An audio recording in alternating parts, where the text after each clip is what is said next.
what's fascinating to me about this is I think like when you get higher up at the top of like this media human centipede and you get channels, I don't know, like Ben Shapiro, Tim Pool, Critical Drinker to some extent, fucking Charlie Kirk, and they're all promoting the fuck out of this movie because they all got the cue and they're all like one sort of amorphous blob of just like, yes, I will repeat what other people are saying about this thing. Do they understand that they're being duped and they're okay duping their audience as well? Or are they also stupid? Are they also just that stupid? Or do they even care? Maybe there's like just no difference between the two and they've got so much cognitive dissonance that they've stopped even concerning themselves with whether or not they care about whether or not they're stupid or they're just following orders or just being a part of the crowd or, you know, saying what their audience wants them to hear. A lot of audience capture, right? Yeah. Like, ooh, this is the movie the liberals don't want you to see it, bro. And then I literally asked, so I saw this on stream, I ranted about it. There's a fucking highlights video on the highlights channel about it right now. And I'm like asking people like, okay, who was trying to stop the movie from being seen? Who was saying we should ban the movie and was trying to stop people from seeing it? And these fucking people will actually respond with things that they claim to be evidence, but are just other people saying it.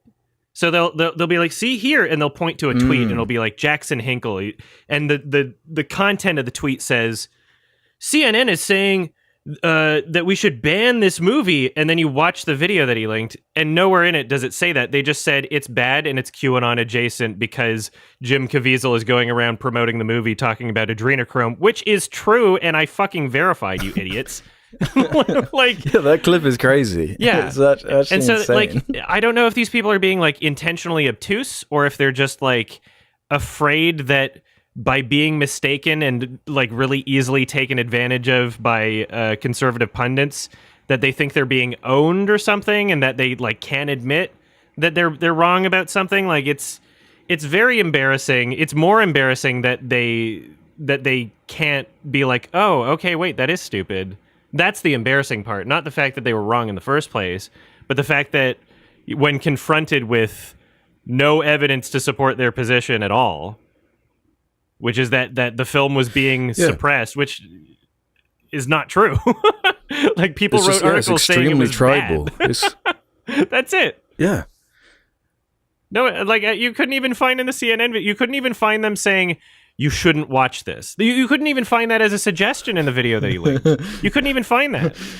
Like, so it's not even, you can't even interpret it as they don't want you to see it and like they're trying to ban it. You can't even interpret it that way. Like, you actually have to be lying.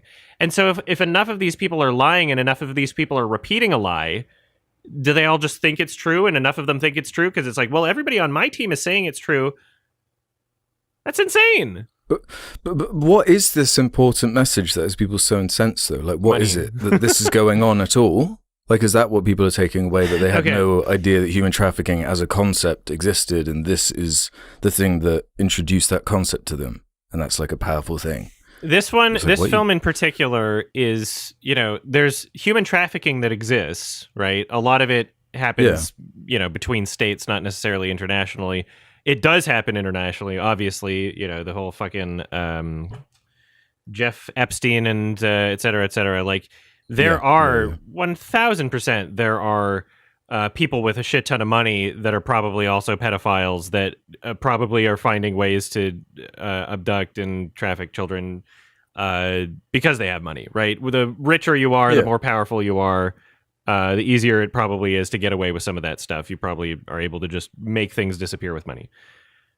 This is focusing on that particular brand of the child trafficking and doing so in such a very explicitly, like, it's giving the audience exactly what they want to hear in terms of like little treats to support the, not necessarily that QAnon existed as a whole thing before this movie came out, but the exact same ideas that go into sort of QAnon conspiracies of like, okay, it's very specifically Jewish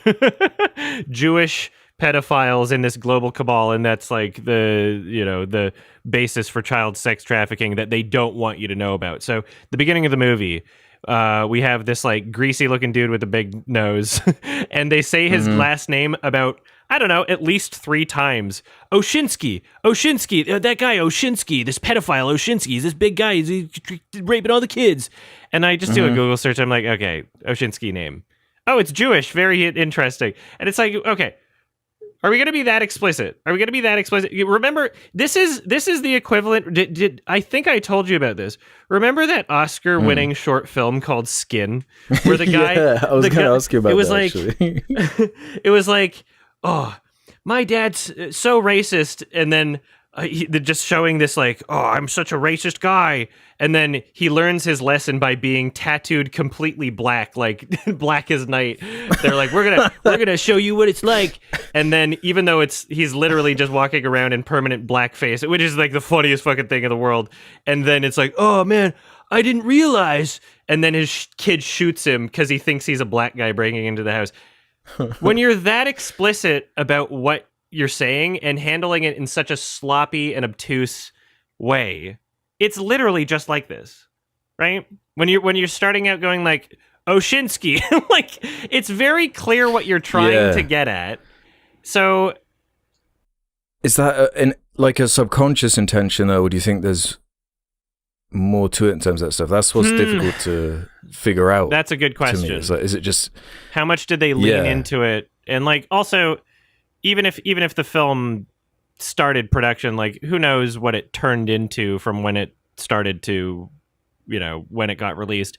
Who knows if these conspiracy theories online become more prominent as time goes on.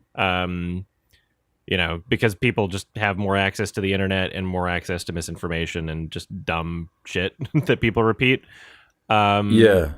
So who knows exactly what the original first draft of this script looked like, if it was exactly the same and it just so happens to line up with the whole, like... Because the weird anti-Semitic conspiracy theories have existed for way longer than QAnon, right? Like they just weren't as, like... public common knowledge, especially in the United States, right? They just weren't as like, oh, we're doing this as a mainstream talking point now. It used to be like so fucking fringe that it would be surprising when Mel Gibson had his breakdown. Now it's like, you could probably get away with it. Yeah.